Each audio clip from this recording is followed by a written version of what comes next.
It's March 24th here in Seoul, and I'm Kim Dami. We begin with these stories making the headlines at this hour, starting with Prime Minister Han Duck-soo's impeachment ruling.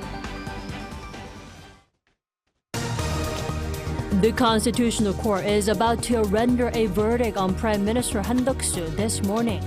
The National Assembly passed the impeachment motion over his involvement in President Yoon Suk-yeol's martial law declaration and a refusal to appoint 3 Assembly-selected candidates for the Constitutional Court bench, among other charges. Wildfires that began in Sancheong-gun County on Friday ravaged the southeastern region of South Korea over the weekend, leaving at least 4 people dead and 6 others injured. Strong wind and dry air are making it difficult for firefighters to tame the fire. Negotiations for a partial ceasefire in the Ukraine war between the U.S. and Ukraine in Saudi Arabia began over the weekend, ahead of a U.S. Russia meeting on Monday. In the meantime, Russia launched a massive drone attack on Kyiv ahead of the ceasefire talks. As we begin our newscast, we are just a moment away from the Constitutional Court's ruling on Prime Minister Han Duck-soo's impeachment. Now, before we bring the result to you, we connect with our correspondent, Oh Soo-young, who is standing by at the court. Hello there, Soo-young. Good morning, Tammy. So, Soo-young, the verdict will be delivered in the next few minutes, right? That's right, Tammy. So from 10 a.m., the Constitutional Court is set to deliver the ruling on Prime Minister Han's impeachment, whether he should be removed from office or reinstated after almost 3 months of suspension from his duties. The National Assembly decided to impeach Prime Minister Han 87 days ago, citing 5 grounds for impeachment, including his handling of the December 3rd martial law declaration, exercise of veto power, and failure to appoint 3 Constitutional Court justices. Now, the ruling on Monday is going to require a 2/3 majority of the 8 justices in order to be upheld. In a separate trial, the court ruled in favour of the National Assembly that the current acting president, Choi Sang-mok, acted unconstitutionally by not appointing all 3 Constitutional Court justices, but just 2. So the question here will be whether the judicial bench sees Han's actions as deserving impeachment. Another key question is whether the impeachment motion passed by the opposition party's simple majority in Parliament was valid in impeaching Han, who was at the time also acting president.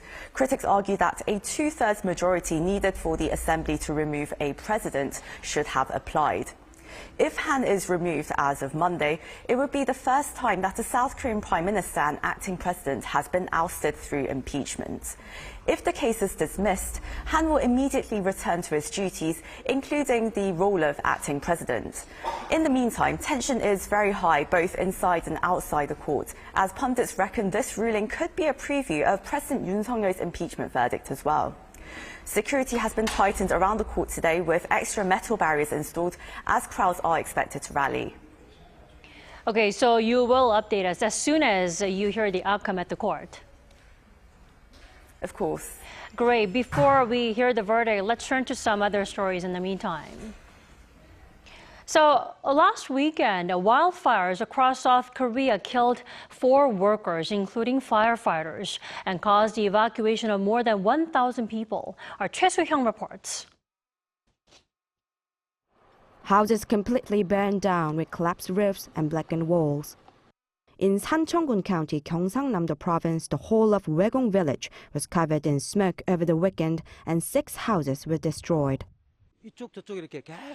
The fire sparks were flying in all directions. With strong winds in the afternoon, the fire spread across the river. The wildfires started last Friday afternoon on the hillside in Sancheong-gun County and spread rapidly due to strong winds. 4 government workers from Changnyeong-gun County died while fighting the fire, and the county has declared a mourning period until March 27th. An area of around 13 square kilometers, about the size of 1,900 football fields, has been reduced to ashes.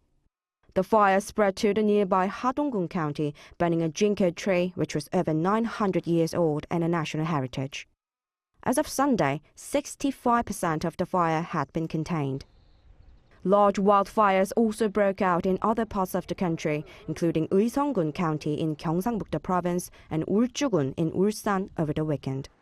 The total area burned is about 32 square kilometers, roughly the size of 4,600 football fields. Nearly 40 homes have been destroyed and over 1,500 residents have been temporarily evacuated. The Cultural Heritage Administration has confirmed that 3 national heritage sites, including the Jinko tree, have been destroyed in the fire. Currently, the government is deploying over 100 helicopters and more than 9,000 personnel to put out the fires. The cause of the wildfires has not been determined yet, as the firefighting efforts are ongoing, but they are tentatively believed to be accidental, caused by acts such as welding and tomb sweeping. The Korean Meteorological Administration said that the wildfires were made worse by the severe dryness in forested areas and strong spring gusts. On Sunday, Acting President Choi Sang-mok declared Sancheong-gun County, the hardest hit area, a special disaster zone and is considering declaring Uiseong-gun and Ulju-gun counties disaster zones as well. Choi Soo-young, Arirang News.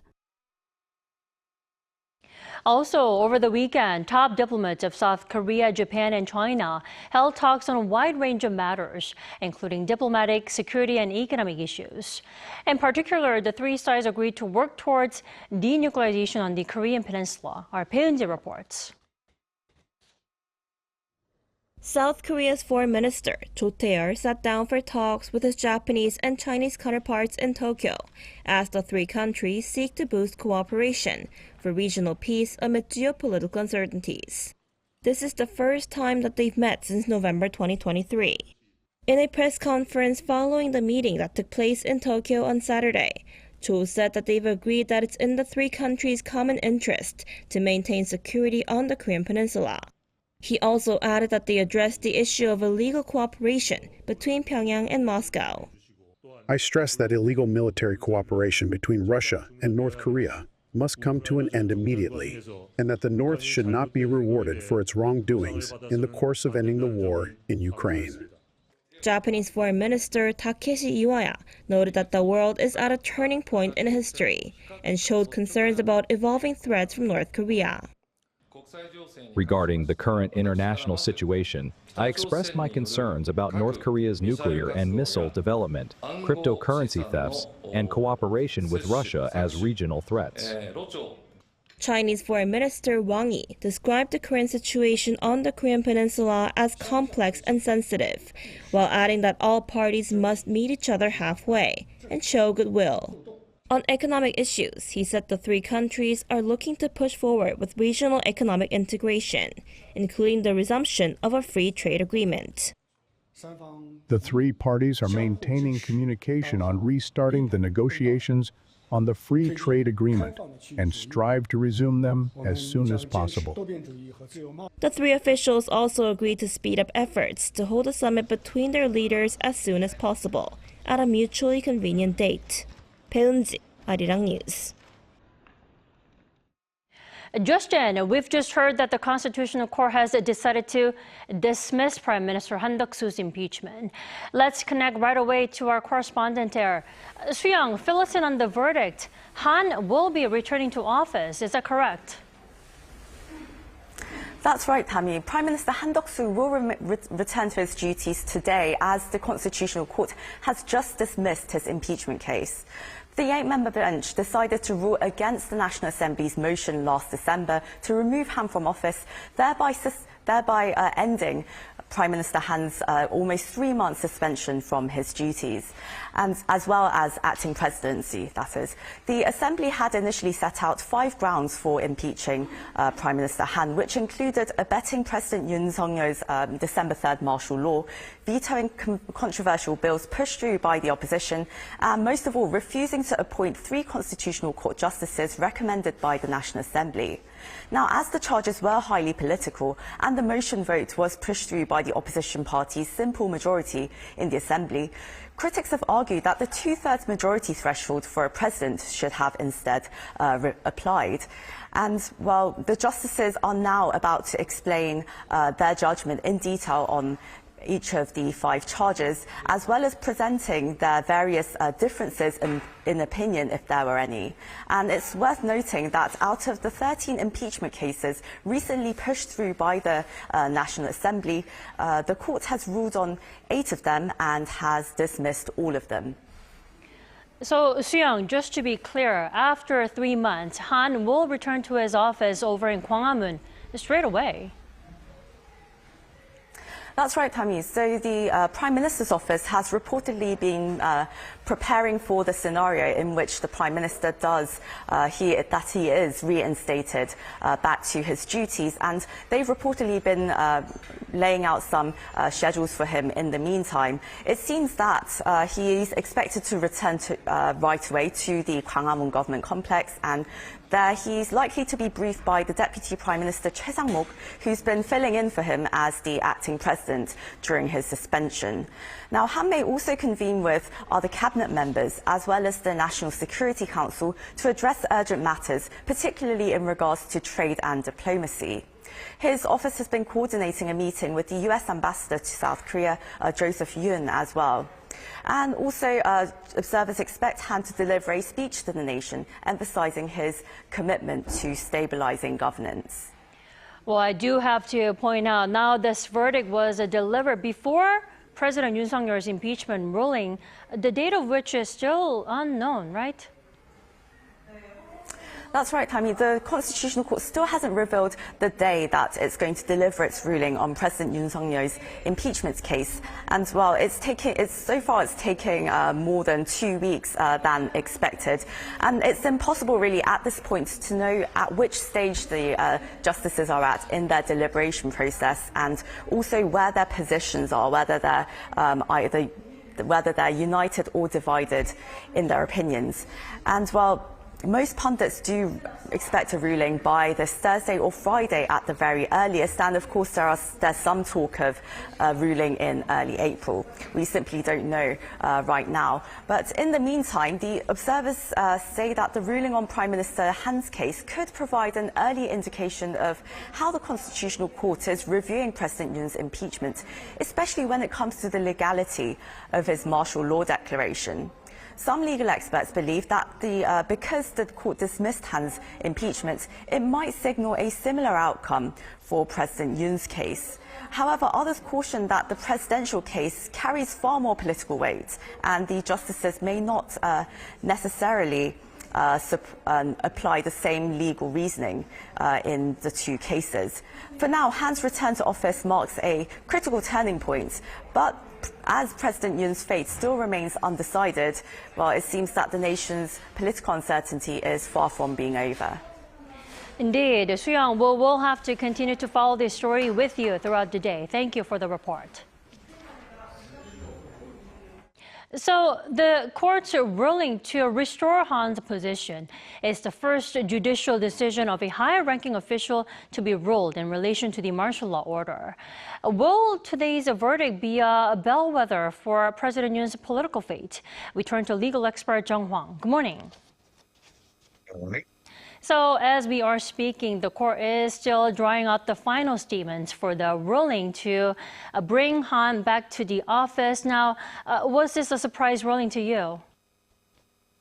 Well, at least the way I'm reading the situation, this is exactly how I expect it to be. But that doesn't mean that how I'm thinking is the way the court is thinking. But I even posted about this on my SNS a few days ago. I expected Han to return. And my next prediction will be President Yoon will be removed from office in an 8-0 decision. So let's see if my prediction continues to come true. Well, I do have to say that this is an unprecedented case for South Korea and South Korean history. Now that we have our prime minister as the acting president back in the office, do you think it'll calm the political atmosphere at the moment? Well, I'm sure the ruling party and these far right-wing rallies that we see, I think they'll get worked up. I think they're going to feel that they're winning at the moment because they got what they wanted. They got Han Duck-soo back. I think their moment of elation will be short-lived. At least that's my prediction. Well, Han's impeachment case was considered a bellwether that enables people to grasp the court's decision on Yoon's impeachment trial. Is that the case, or would it be difficult to directly link Han's case to Yoon's impeachment trial? What do you think? Well, I'm not sure whether my thinking process is shared by all the other legal watchers, but to be sure, if you turn on any of the news channels on Korean language TV or radio shows, there is no shortage of legal pundits out there, opining themselves. So here's just my 2 cents on the matter. I don't quite look at the whole situation from a legal perspective because, as you mentioned, this is unprecedented. And Constitutional Court, by the cases they decide on, is a highly politicized agency. I mean, it has to be. I mean, you're only dealing with constitutional questions, which by definition is a political question. Well, now that the ruling, please go ahead. Yeah, I mean, please continue with your reporting if you have to be. But my thinking was that I think the court, based on my observation of court's tendencies over many years, is that they want to look as politically neutral as possible. Which means, in this instance, throwing some bone to the far right-wingers, as well as trying to, keep their loyalty to institution that is the Constitutional Court. So what I expected was to look at all these impeachment trials, not just the Han Duck-soo, but the other impeachments that Democratic Party has brought before the martial law. I thought that would actually go against the Democratic Party. And then I think the court has shown 8-0 unity in all those decisions. And I think that will actually, try to placate the sort of far right-wing elements of the Korean society. But ultimately, I believe that based on kind of ridiculousness of the emergency martial law itself, I believe that the Constitutional Court will decide 8-0 to remove President Yoon from his office. So that is my reasoning. It's not really legal reasoning as much as a political reason. So one ruling is down during this so-called judicial super week. And now that the ruling for Prime Minister Han Duck-soo is out, do you think the court will announce a ruling date for Yoon's trial soon? Could it be today? What do you think? Yeah, that's harder to predict, but I'm guessing maybe this Friday. I think they'll wait until see what the High Court on opposition leader Lee Jae-myung does on Wednesday. So that is why this week is sort of the judicial super week, because heavy decisions, big decisions are handed down. And I suspect the Constitutional Court will actually kind of wait for what the High Court will say. And on Friday, I think we should expect to hear the decision on President Yoon's case. So you expect Friday to be the big day, but the question is, when do you think the court will announce the date before the big day? I think as soon as the High Court decision on Wednesday on Lee Jae-myung's case is announced, I'll think that will be the appropriate time. Well, also today, that's not it. Seoul Central District Court is holding the second preparatory hearing in President Yoon's insurrection trial that is also ongoing. Now, he's not showing up. Why do you think he's being absent? Well, I mean, I don't think at this stage that trial is going to matter all that much. I mean, think about it. It's the prosecutor is prosecuting the sitting president, and he is relieved of his duties at the moment. So whether he returns to the office or he gets removed will make a huge impact on the behavior of prosecutors going forward, right? So as long as that is uncertain, I think right now that trial is sort of immaterial. Well, sir, we are now officially, like I said, into this so-called judicial super week. Let's see how today's verdict will reshape the political landscape here in the country. Thank you so much for connecting with us this morning. Thank you very much.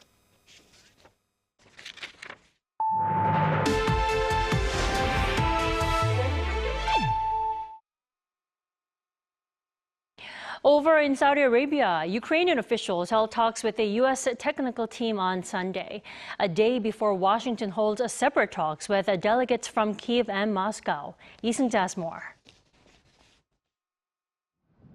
A day before the U.S. plans to hold separate meetings with Ukrainian and Russian delegates on Monday, Washington's technical team held talks with Ukrainian officials on Sunday in Riyadh. As part of Washington's shuttle diplomacy in Saudi Arabia, U.S. and Ukrainian officials were set to hold talks on Monday, followed by a separate meeting between U.S. and Russian delegates on the same day. However, it was later confirmed by Ukrainian President Vladimir Zelensky that Washington and Kyiv would hold talks a day ahead of its meeting set for Monday. Following Sunday's meeting, Ukrainian Defense Minister Rustam Umerov said talks with U.S. officials were productive and focused, adding that the two sides addressed key points, including energy. The defense chief said that Ukraine was working to make its goal of a just and lasting peace become a reality. U.S. Special Envoy to the Middle East Steve Witkoff expressed confidence that progress would be made with Russia and Ukraine. Speaking to Fox News on Sunday, Witkoff said he expects Ukraine and Russia to make progress on a ceasefire in the Black Sea after holding talks on Monday, which will naturally gravitate to a full-on shooting ceasefire. The special envoy also said he believes Russian President Vladimir Putin wants to end the war, stressing that he wants peace. Lee Seung-jae, Arirang News. And ahead of its own ceasefire talks with the U.S. on Monday, Russia conducted massive drone attacks in Ukraine, killing at least 7 people. According to Ukrainian officials, Russia launched a wave of drone attacks across Ukraine in the early hours of Sunday morning, including against the capital, Kyiv. A total of 147 drones were launched, with the Ukrainian air defenses shooting down 97, while 25 others didn't reach a target due to other countermeasures. Now, among those killed in Kyiv was a 5-year-old child. The K-pop girl group NewJeans, who recently renamed themselves as NJZ, have announced a temporary suspension of all entertainment activities. NewJeans announced during their Sunday night performance at Hong Kong's ComplexCon that they will pause all activities for a while, saying it a necessary decision. Their agency, Adore, which is in contract dispute with the group, expressed regret and hopes to communicate with the members soon.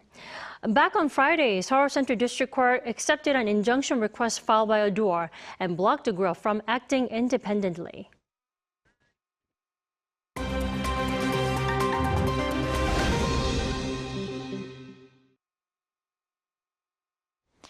Good morning, I'm Choi Ji-hee, and this is The World Now.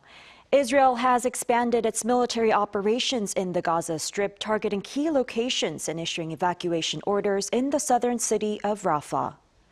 Over the weekend, the Israel Defense Forces intensified its offensive in Gaza, focusing on the southern city of Rafah. The IDF on Sunday issued immediate evacuation orders for residents in the Tel al-Sultan neighborhood, designating it a dangerous combat zone. Thousands of Palestinians fled their homes, adding to the substantial number of displaced people in the region. Also on Sunday, Israeli airstrikes targeted the Nasser Hospital in Khan Yunis, the largest medical facility in southern Gaza, resulting in the deaths of at least 5 individuals, including a senior Hamas political bureau member. Another senior member of the Hamas political bureau and his wife have also been killed in a strike in Al-Mawasi. Over in Italy, Pope Francis has made his first public appearance in over 5 weeks following a prolonged hospitalization due to bilateral pneumonia. The 88-year-old pontiff's return was met with widespread relief and joy. Thank you all, and I see this lady with the yellow flowers. She is good.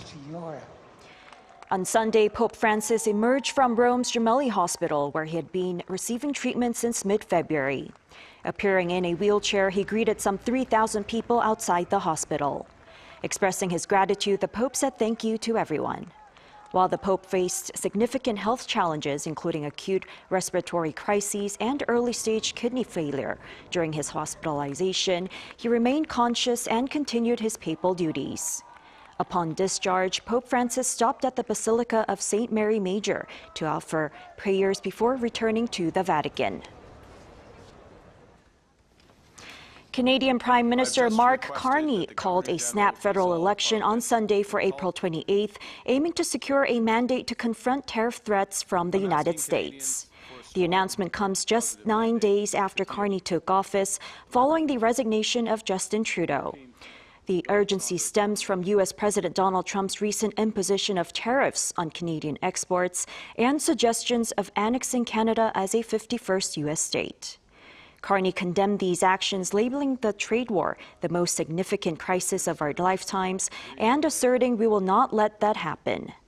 The election campaign is expected to focus on defending national sovereignty and addressing economic challenges posed by the U.S. On Saturday, the Earth Hour campaign united millions globally in a symbolic action against climate change. From 8:30 to 9:30 p.m. local time, iconic landmarks dimmed their lights to raise environmental awareness. In New York City, the Empire State Building's tower lights were turned off. In Sydney, the sails of the Opera House went dark. Rio de Janeiro's iconic Christ the Redeemer statue in Brazil and landmarks in Hong Kong and Tokyo also switched off their lights. Organized by the World Wildlife Fund, Earth Hour 2025 saw participation from over 180 countries and territories.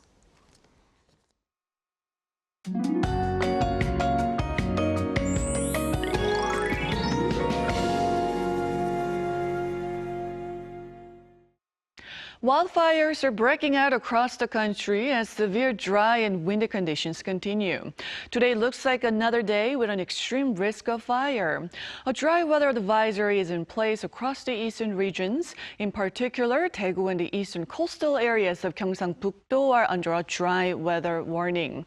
Wildfire crisis alert levels are set at the highest, severe for the Chungcheongdo provinces and southern regions. Adding to the fire risk, strong winds will be sweeping across the country today, even stronger winds in mountainous areas. And air quality will remain bad. Ultrafine dust levels will be in the unhealthy range across most of the country all day today. And on top of that, yellow dust from recent storms is moving, which could further impact air conditions. Afternoon highs will be 2 to 5 degrees lower today at 19 degrees in the capital, Daegu topping out at 24 degrees under partly cloudy skies. While much needed nationwide rain will not arrive until Thursday, so extreme caution against wildfire is absolutely necessary.